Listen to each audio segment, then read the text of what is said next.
Going to an arcade as a kid was an event I will never forget. Having to beg your parents for a ride to the mall, wandering through store after store with the anticipation building.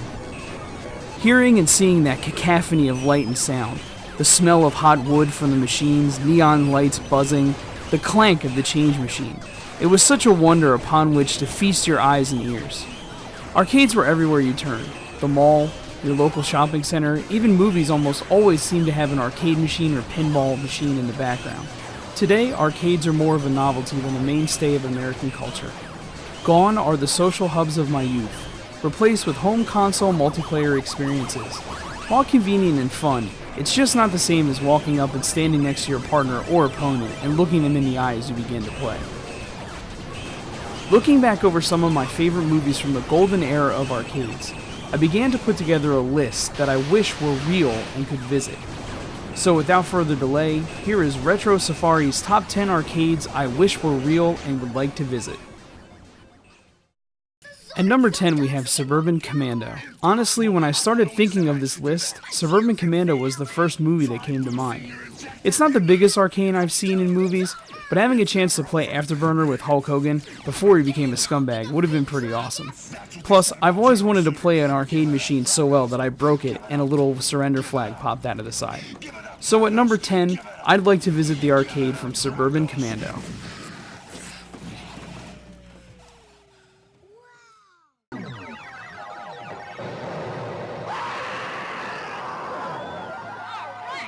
Number 9 is Joysticks. Joysticks is kind of a gimme since the entire movie revolves around video arcades. I think it would be cool to go to an arcade that has that type of arena style setup. Plus that machine with a giant joystick seems pretty cool not to experience.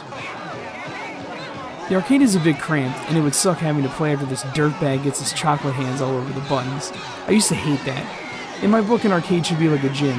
When you're done, wipe down the damn machine. No one wants to touch your grease prints. Anyway, at number 9, I'd like to visit the arcade from Joysticks.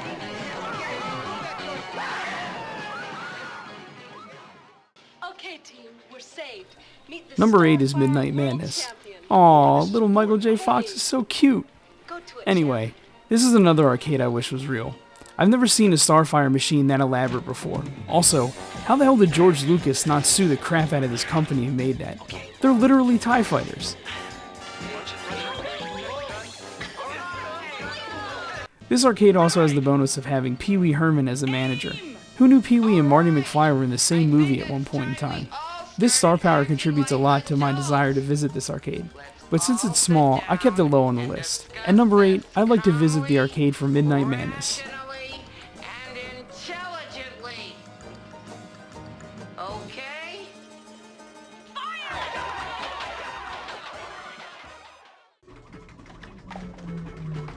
At number 7 is Maximum Overdrive. Was there anything better than taking a GameStop during a road trip? I used to love doing that because you never knew what kind of arcade you would run into. Now I sound like a nerd Forrest Gump. At any rate, this arcade is a bit of everything, including a cocktail cabinet. I've always wanted to own one of those. I think it would be cool to cut it as short as I could so I could use it as a coffee table. This arcade is also interesting in that it manages to be the only arcade on my list to have actually killed someone. I guess you could consider it a killer arcade. I'm sorry. The only thing missing is a Polybius arcade cabinet, but knowing the story of that cabinet, the CIA probably had it removed. At number 7, we have Maximum Overdrive. Wait for it, wait for it. Oh! I've always wondered if that's really possible. Now, what?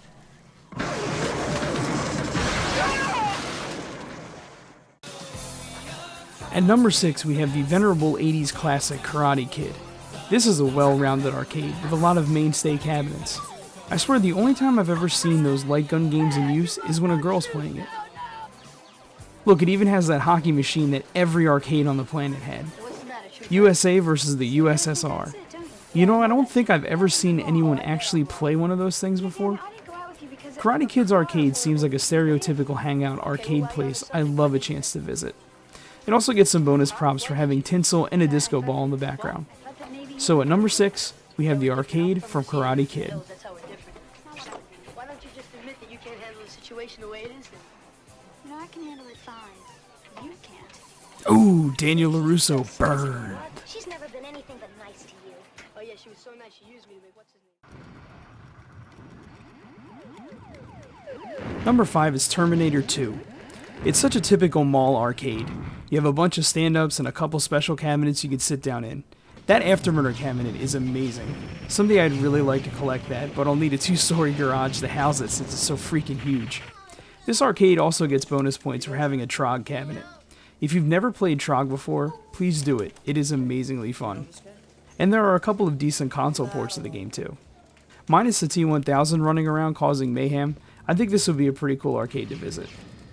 So at the halfway point, we have Terminator 2. Man, there's this cop scoping for you. Check it out. At number 4, we have Rocky 3. When it comes to arcade movies, I never really think of Rocky, but the opening sequence of Rocky 3 has a drunk Paulie stumbling into a really cool looking arcade. Being a person that lives near Philly, I've always wondered if this is a real place. You get a pretty nice variety of games in this arcade, and that wall of pinball machines makes me light up with a smile every time I see it. Also, let's be honest, we've all been there when we want to smash an arcade machine in a fit of rage. I never did it, but I get to live through it vicariously with Paulie. And for that reason, the arcade from Rocky 3 is one I would love to visit.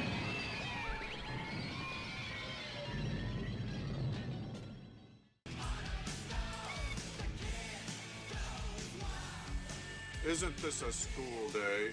At number 3 we have RoboCop 2.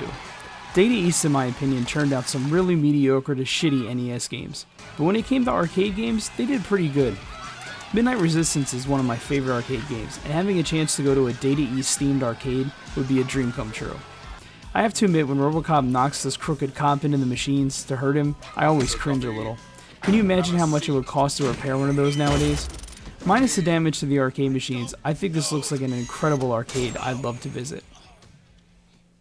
And at number 2, we have the Underground Arcade from Teenage Mutant Ninja Turtles. Arcade machines? Check.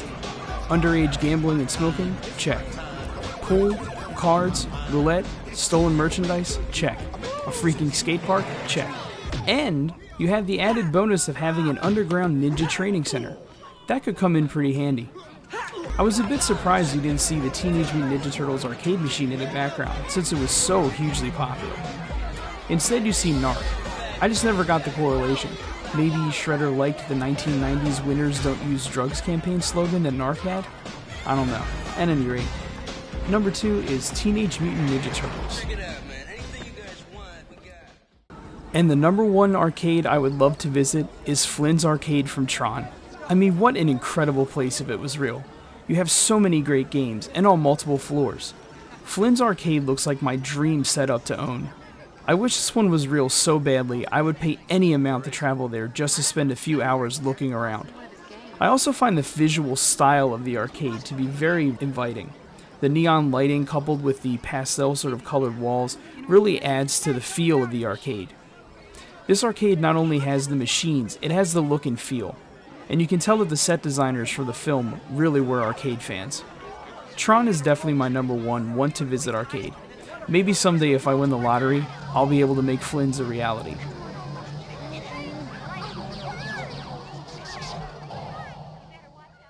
Well, there you have it. Retro Safari's top 10 arcades I'd like to visit. I hope you enjoyed my list. If you have any suggestions or rebuttals, they're more than welcome in the comments section. Thanks again for watching.